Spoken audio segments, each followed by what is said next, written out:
Mamma ने इतने सारे लड्डू बना के दिए थे मुझे खाने के लिए, क्योंकि मैं भूखा ना रह जाऊँ। अभी अरे मेथी का लड्डू, हमारे इधर मेथी के लड्डू ज़्यादा बनाते हैं इस टाइम पे, और हम खा रहे हैं मेथी का लड्डू। भाई लोग फाइनली अभी ऊपर पहुँच गए हैं। अभी यहाँ से आधा 1 किलोमीटर लगेगा ऊपर जाने के लिए। हाँ, पूरा ट्रैकिंग पॉइंट बहुत ही हार्डली गया है मेरा। ये मेरे दोस्त अभी मिले हैं। नाम का है दादा? उत्तम। उत्तम है, उत्तम यहाँ से ही बिलोंग करते हैं। यहाँ से उसका छोटा सा गाँव है यहाँ पे काठीवाड़ी, जो अपन पहले टाइम मिले थे वही जगह से। अभी देख लो यार, इतना ऊपर चढ़ गया, अभी हालत तो बहुत बुरी हो गई है। ना मेरा फेस दिखा सकता हूँ ना कुछ नहीं। यहाँ पे पानी का झरना था बट वो भी नहीं अभी, और पानी की तो बहुत प्यास लगी है। आगे देखेंगे, चलते चलते बात करते करते आगे चलते ही जाएंगे अपन। देखते हैं आगे क्या है और कितना टाइम लगने वाला है वो भी सोचेंगे। मैं तो फिलहाल बैठ के जा रहा हूँ ऊपर। गलती से भी अकेले मत आओ, आएंगे तो पानी साथ में लेके आना, नहीं तो बहुत ही दिक्कत आती है। सबको वही बता सकता हूँ मैं कि आते समय पानी की बोतल साथ में लेके आओ, नहीं तो गड़बड़ है। चलो अभी आगे जाते हैं, चलते चलते बात करते करते आगे मिलेंगे। फाइनली पानी मिल गया, बहुत टाइम से चालू था हमारा पानी पानी पानी। ओके, पण एनर्जी आली भाई, काही म्हणतो केव्हा पाणी शोधत होतो येड्यासारखं। हाँ, कब से पानी ढूंढ रहे थे, अभी हमें पानी मिला है।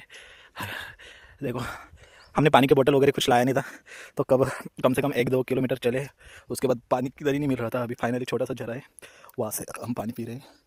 आगे चलेंगे, चलते चलते करेंगे बात और देखेंगे आगे का व्यू, आगे का लोकेशन कैसा है क्या है।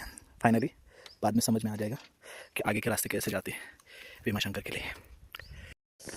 कारण की ना रे, असा रस्ता बी राहिला ना पुढे, म्हणजे चालायला जेवढी जोर नाही येणार। आता खूपच बोर झालं, टेन्शन यायला लागलं।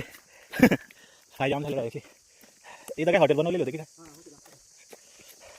ये देखो भाई लोग, अभी अच्छी जगह पे आए हम लोग।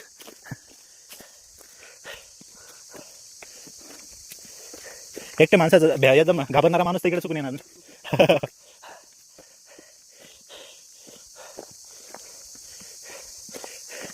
ते झाडच लय मोठे मोठे रे, येतं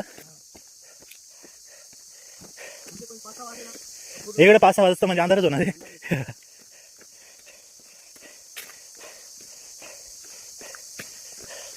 मोठे मोठे दगड आहे यार इथं। एका गाडी म्हणे असं ऐकलंय की भीमाशंकरचं जंगल सगळ्यात घनदाट जंगल होतं। हा हा ना, पूर्ण पॅक होतं म्हणजे। हा, कारण की मी ते वाचलेलं आहे एका पुस्तकामध्ये की सगळ्यात घनदाट जंगल जर म्हटलं तर भीमाशंकरचं होतं महाराष्ट्रामध्ये। हां हां, अरे ते ॲक्च्युली 12 ज्योतिर्लिंगामध्ये एक ज्योतिर्लिंग आहे ना, त्यामुळे सगळ्यांना कसं आहे काय इंडियामध्ये माहिती येणार आहे मग हाच विषय।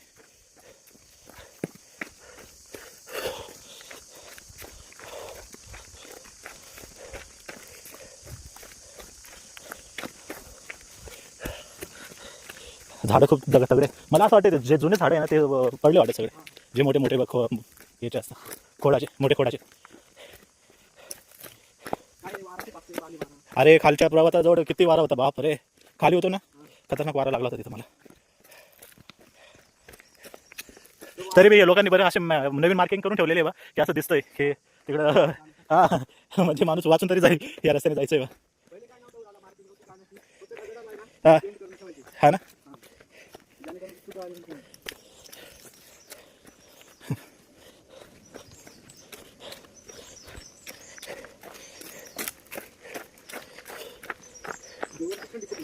वरती का? हां, आता काय ढगामध्ये आलंय असं समज, किती तरी राहिलं ढग। हां हा ना, इकडे थंडी राहणारच रे ॲक्च्युली, काय एवढे घनदाट जंगल आहे। त्यानंतर ते फक्त अजून श्रावणमध्ये सगळ्यात भारी वाटत असेल, इथं रस्ता दिसत नसेल आणि पाणी जास्त राहत असेल ना, हां पडण्याचे चान्सेस जास्त राहत असेल। फक्त ॲक्सिडेंटली ते एकच मौत झाली आहे ना इकडं। हा ना, हां हां हां, नाही शिडी रस्ता, शिडी घाट म्हटलं तर खूपच मागा घाट येतो, त्या रस्त्याने चुकून बी सिंगल माणसाने बी यायचं नाही। हां